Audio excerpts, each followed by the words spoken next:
in general, I'm just going to talk briefly about what is a container in the context of cybersecurity.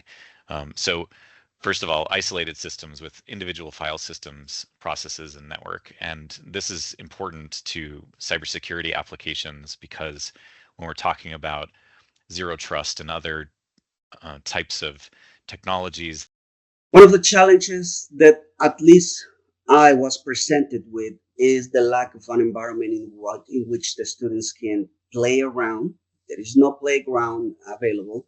There is no, at least in my case, cloud laboratories that I can use to put the students to let's create containers here, and so on. And then when I try to go with the personal computers of the students, there is always the challenge that some of them might be running on Linux, some of them might be running on Windows or Mac OS.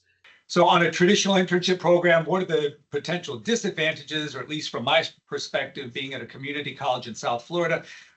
A lot of my students might already have jobs, or they are very, very full-time in other elements of life, and an internship program could be potentially disruptive to that.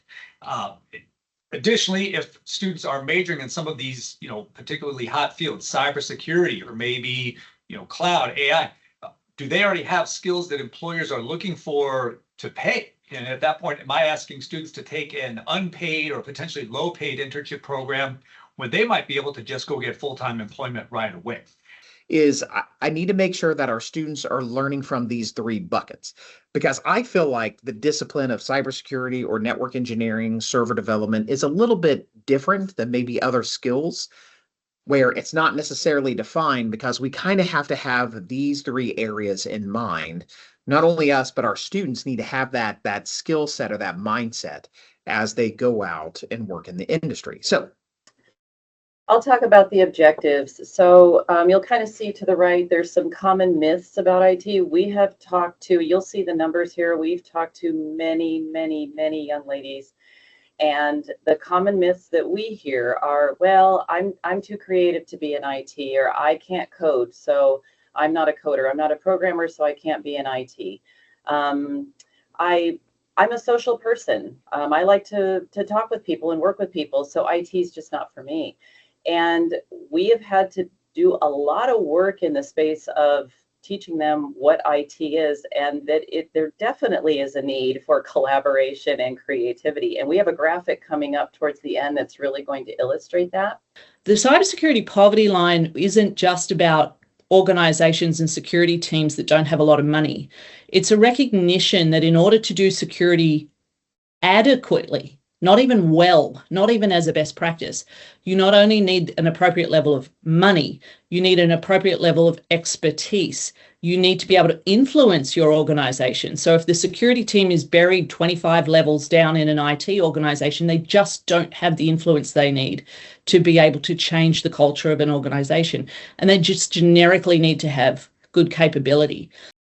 So we're going to talk just a little bit about programmable logic controllers. I mentioned them a while ago when I mentioned Allen Bradley and Siemens. So in industry automation, PLC plays a critical load in automating electromechanical processes and enhancing efficiency in industry operations.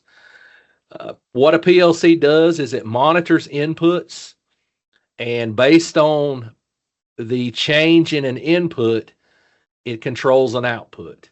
The very simplest explanation of this I like to describe to students who have never heard what a PLC is if you connected a light switch to a PLC, that light switch would be the input, the light bulb would be the output, and when the status of that switch changed from on to off, it would turn on the light. So all your input signals are going to drive your output signals. Realistically, my favorite right now is ChatGPT. It's like my go-to right now, just because of so many of the advantages that it has on the mobile app, etc. And I will tell you this, right now I pay for ChatGPT, I pay for Gemini, and I pay for Claude. My school has provided me with a Copilot license, so I have access to Copilot and I don't have to pay for it.